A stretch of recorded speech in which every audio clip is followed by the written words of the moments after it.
Welcome, class, to our next online edition of learning. So we're going to do some more music, going to do a series of videos to get you all caught up to date. Our music history went up through around 1800, so we got a lot more to cover. Today we're going to cover basically all of the 1800s, so that includes a lot of what's called the Romantic era. Now, that's different than the classical era, which is late 1700s. If you think Mozart and Beethoven are much more classical, the melodies are a lot more tuneful. You have still piano and harpsichord. You have a lot of arpeggios. You have some string quartets in the classical era. But by the time we get to the Romantic era, we have a lot more complicated compositions, featuring a lot more of the half step, which is the chromatic scale. That's if you go by half steps for every note. And you hear that in songs such as Flight of the Bumblebee by Rimsky-Korsakov.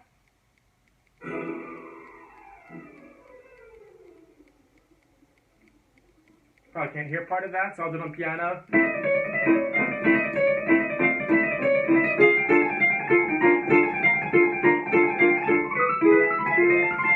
So it's complicated, it's fancy, it is exciting. Now, not all music from the Romantic era is as big and bold as that. You have some pieces like Frédéric Chopin's Nocturne in E flat.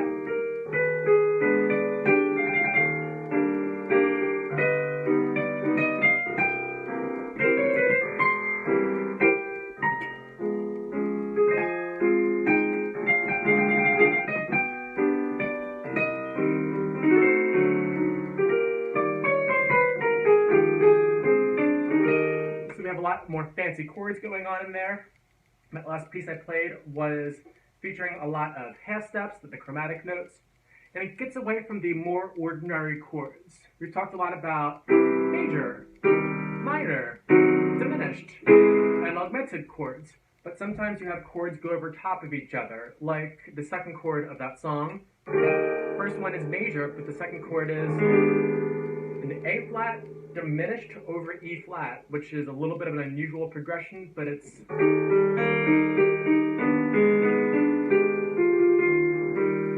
I think it's nice sounding music. I personally love the sounds of the Romantic era. You got beautiful harmonies, beautiful chords going on. And take the knowledge of the Beethoven, Mozarts, and Bachs that they've had for centuries and kind of reach the apex of musical composition in the 1800s. We have larger theatrical works. We have larger orchestral works. And we have a lot of pieces that you probably think of as classical, but they really got their start in the 1800s, such as this piece, The Hall of the Mountain King.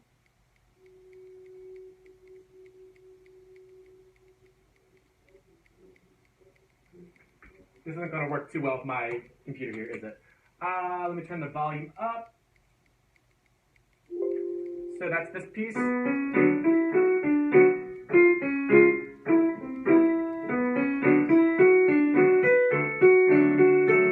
it starts with a basic motif of a minor scale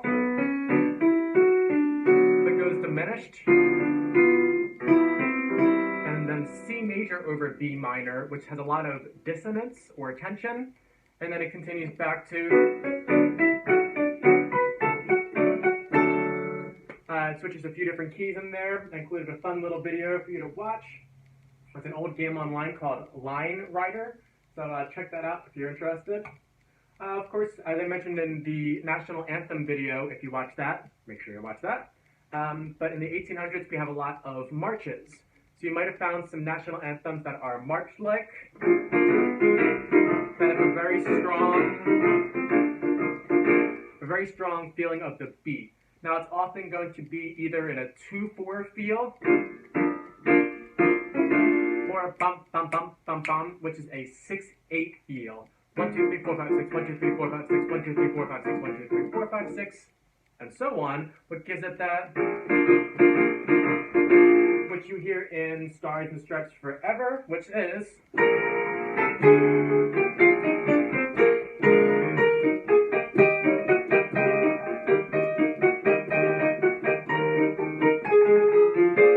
and so on. You're going to include the links, you'll be able to follow that. The next one, I think I have my computer loud enough now, you'll be able to hear it.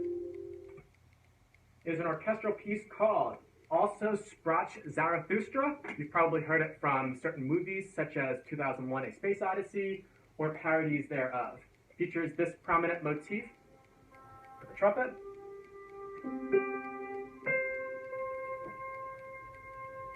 Wait for it. And you've probably heard that before. That's a timpani right there. We do the theme again with a bunch of horns. Starts on the 1, goes up to G, that's the 5th, goes up to the 1,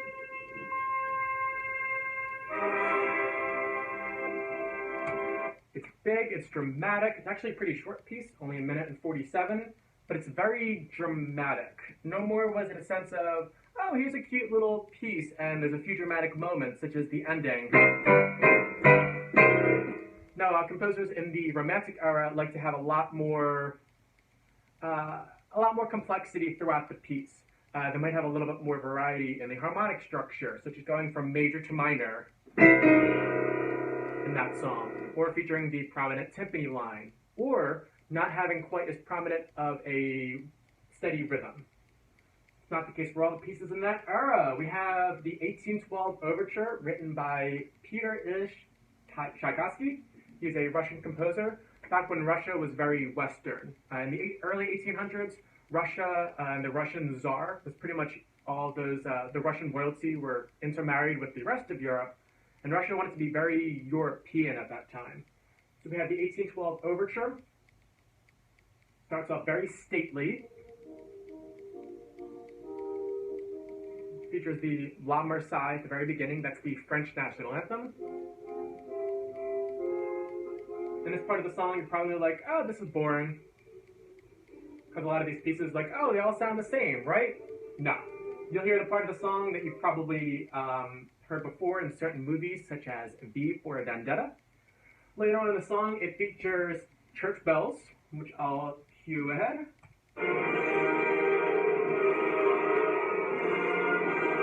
Big. Grandiose.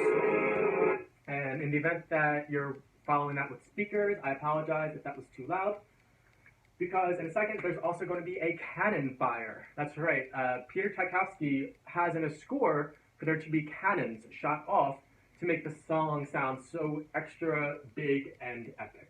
Let me see if I can cue ahead the part of the song that you probably know.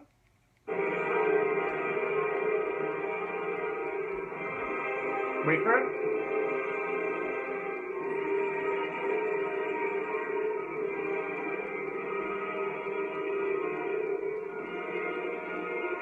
Big build up.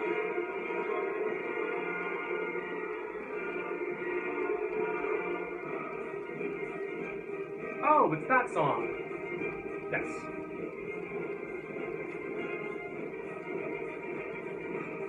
Cannon. Another cannon. Anyway, if you listen to the track that I sent you, you'll be able to hear the cannons yourself. Yes, composers were a little bit weird in the 1800s for having the biggest piece, the most grandiose, or sometimes the weirdest pieces as well. This next piece I'm going to show for you is Schubert's Erlking, which is about a folk tale, I think in German. They have lots of weird folk tales there. And this one, the Erlking, is about a father and son riding on a horse until the son is kind of possessed by this creature, the Erlking, and the son ends up dying during the midst of the song. Now the piece is unusual compared to a lot of the other songs I've showed you. It has vocals, but it's not vocals like in an opera, and it's not as much of a song. It tells a story, whole self-contained story, and it's only piano and the vocalist. The vocalist portrays 4 different characters: the father, the son, the narrator, and the Erlking as well. And you hear in the song slight changes that reflect the change in mood or change in character. So it features the piano heavily. The piano was invented around 1800. Go piano. And I'll play a little bit of the opening motif so you can hear it.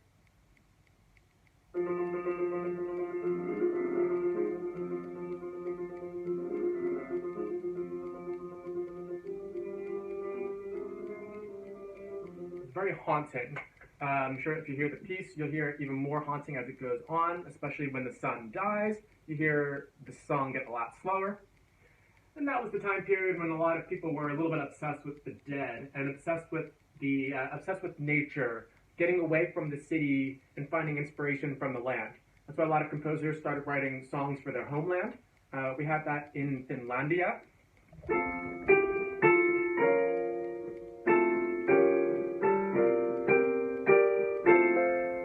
That is Finlandia I just played. But during that time period, we also have composers kind of wanting to push the envelope a little bit. As I mentioned, Tchaikovsky being a Russian composer, he inspired other Russians who wanted to make it a little more Russian sounding as opposed to European sounding. So by the end of the 1800s, we have a group of musicians called the Russian Five, who are a group of Russian composers who made the music decidedly more Russian, and that features composers such as Mussorgsky and Rachmaninoff. One piece from that era you might know is the Nutcracker, that features this piece.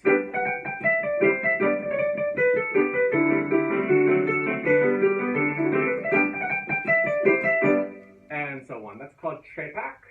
There are other Russian songs from Nutcracker, from Swan Lake, and later on they got even more out there and weird, but that's for the 1900s, and got a few other pieces to cover. So, also in the 1800s, composers started pushing the harmonic envelope even more. In addition to using half steps, the chromatic scale, they also used what's called the whole tone scale, which is, as is implied, it features whole steps as opposed to whole, whole, half, whole, whole, whole, half, the major scale. Instead, it features all whole steps.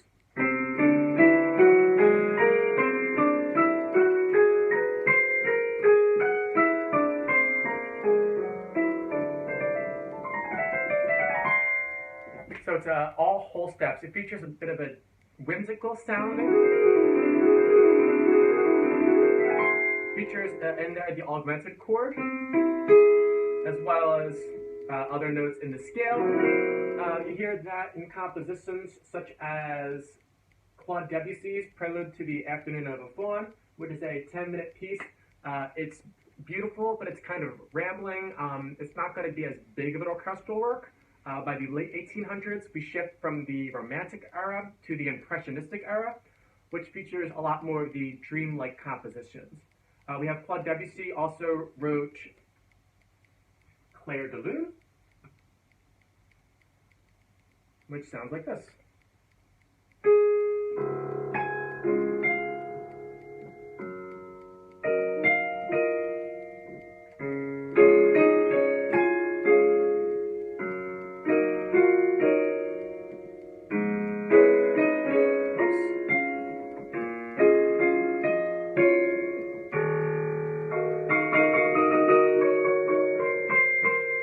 Very slow piece. It's more about the mood, and in the little part of the song, it features part of the song that goes like this.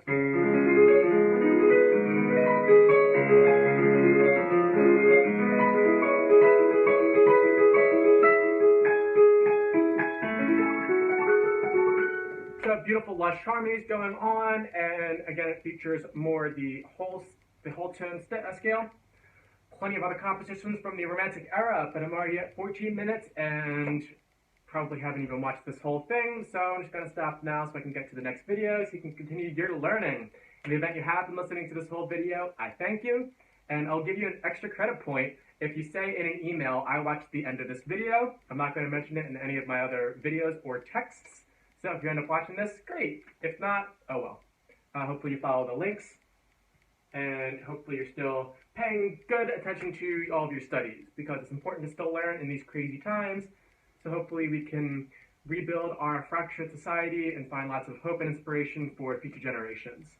So with that, I will close up this little lesson so we can move on to the 1900s. I will see you later, class.